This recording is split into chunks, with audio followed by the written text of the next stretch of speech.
Dans la ferme de Franeline, les travailleurs s'activent pour contrôler et tester la qualité des pommes de terre, tout juste récoltées. Dans cette exploitation de 450 hectares, on cultive du soja, du maïs, des tubercules. Un peu plus loin, on élève quelques poulets. Franeline a acheté cette ferme avec son mari il y a près de 30 ans après l'apartheid. Aujourd'hui, elle craint d'en être expropriée. J'ai dû énormément travailler pour que ça marche.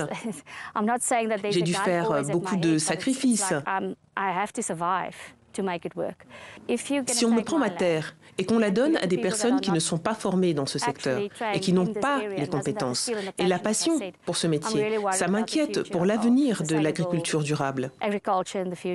30 ans après la fin de l'apartheid, 72% des terres agricoles appartiennent encore aujourd'hui à des propriétaires blancs qui ne représentent pourtant que 8% de la population selon le gouvernement de la nation arc-en-ciel. L'annonce du président sud-africain de réformer la question foncière contrarie les groupes conservateurs et protecteurs de la culture des Afrikaners, ces descendants des premiers colons néerlandais et français.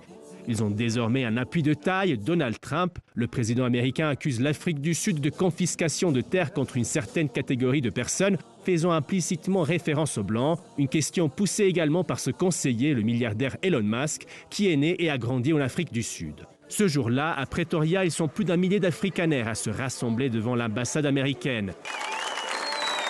Une mobilisation pour remercier Donald Trump et appeler à plus de pression pour restaurer la grandeur de l'Afrique du Sud.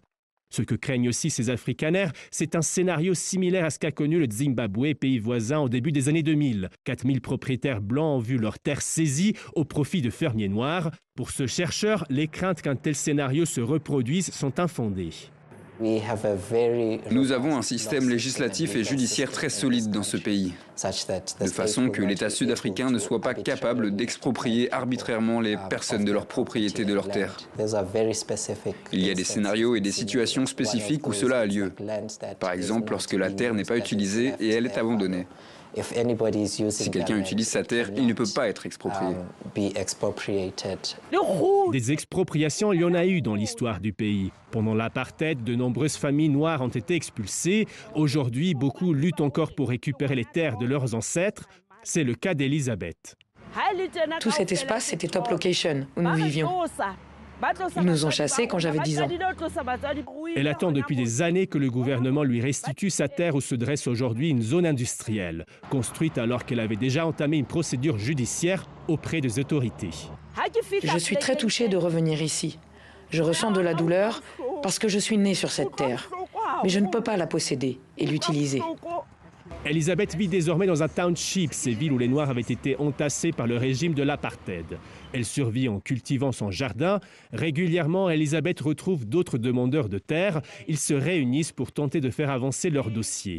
Nous ne voulons pas l'intégralité des terres, nous demandons juste une petite partie pour nous. Pour redistribuer les terres volées aux Noirs pendant l'apartheid, le gouvernement avait pour politique de les racheter aux propriétaires blancs. Un processus lent et coûteux qui génère de la frustration. D'autant qu'en Afrique du Sud, nombreuses de ces terres appartenant à des propriétaires blancs sont inexploitées. Dans le Gauteng, la région où nous sommes en ce moment, il y a beaucoup de terres de ce type. Tout le monde sait qu'on a été déplacés dans les townships et dans les bantoustans pour vivre entassés les uns sur les autres, alors qu'une bonne partie des terres est toujours vide. Maintenant, nous disons, nous avons faim et nous avons besoin de terres. L'expropriation est un moyen pour le gouvernement de nous entendre et de nourrir notre soif de terre. Depuis la fin de l'apartheid, il y a 30 ans, 83 000 demandes de terre ont été déposées auprès des autorités. 80 000 d'entre elles ont été acceptées.